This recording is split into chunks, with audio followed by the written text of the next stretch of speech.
Mga kapatid, nandito tayo sa Clark, Pampanga, sa Angeles, Pampanga, kung saan ginaganap ang 20th Philippine International Hot Air Balloon Fiesta. Napakasaya, kita nyo sa likuran ko ay napakalaking hot air balloon na pinapatayo ngayon at marami pang mga hot air balloons na nagpa-participate dito. 28 na hot air balloons ang participants ngayong taon. At nag-umpisa po ito kahapon, February 11, at magtutuloy pa rin hanggang sa linggo. Tamang-tama!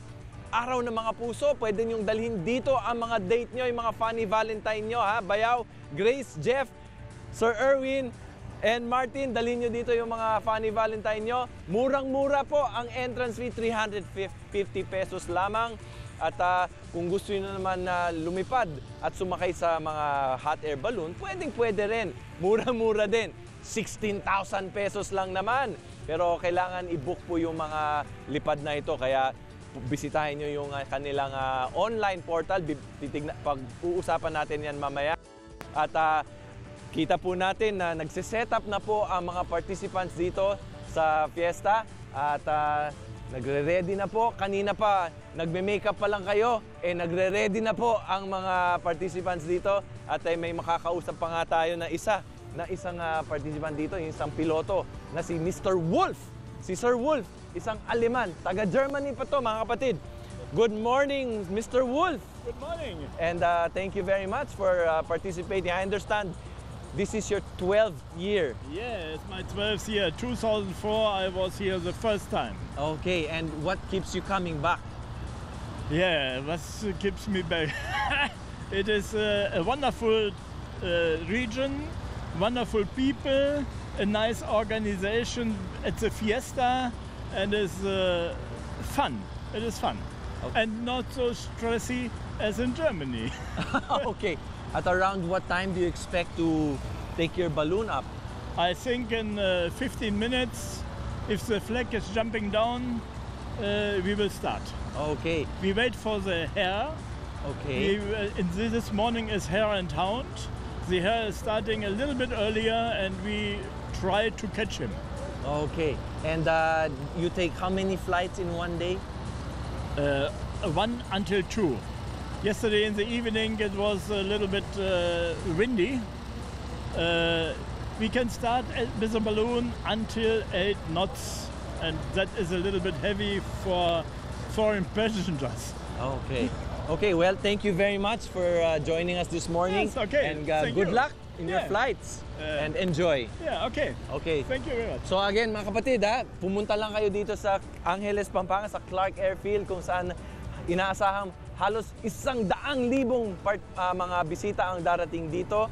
At para malaman po natin kung ano pa ang mga ibang mga activities dito, makakausap po natin si Major General Raul Del Rosario, ang 1st Air Division Commander. Good morning po, sir. Magandang umaga po. Congratulations po. Success na naman. Siguradong successful na naman ang event natin this year. We can account that for the good cooperation between the military and the civilian sector po. Yes, okay. Kwentuhan nyo naman po kami tungkol sa ibang mga activities bukod sa paglipad ng mga hot air balloons. For the Philippine Air Force po, we have been participating in the Balloon Fiesta for the past 20 years. Nice. And unang-una pong naitutulong ng Air Force dito is providing the venue, providing the security, providing the search and rescue aircraft, providing the medical teams, the EOD teams, and of course, providing some participations from our flying display. Ang highlight po ng Air Force participation ngayon ay ang pag-flyby and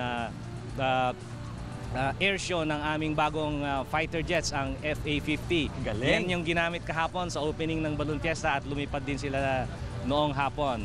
And of course, aside from that, we are sending skydivers. We have static display. Naka-display po dito ngayon ang mga bagong aeroplano ng Philippine Air Force. Ang Agusta 109, Bell 412, Sokol helicopters, yung ating pong mga dating mga F5s and S211s, nandiyan po sila at naka-display sila. So, talagang totoo na yung sinasabi na everything that flies ang weekend na ito, no? So, hindi lang mga hot air balloons, mga kapatid, kundi pati yung yun na nga, nabanggit ni Sir na meron din mga aerobatic exhibitions, Yes, may air skydiving show. exhibitions. So mga kapatid, pumunta kayo kaagad dito at napakamura ang entrance fees dito sa Clark Angeles, Pampanga. 350 pesos lamang. At hanggang sa linggo po ito, tama-tama dalhin nyo yung mga pamilya nyo at yung mga date nyo, lalo na araw ng mga puso pagdating ng linggo. Okay mga kapatid? So, yan ang imbitasyon ko sa inyo. Balik muna sa inyo sa studio. Salamat, Manu Sandejas. Masarap dyan mag-date sa lugar na yan. Be sure to come back. Use 5 everywhere. Copyright 2016.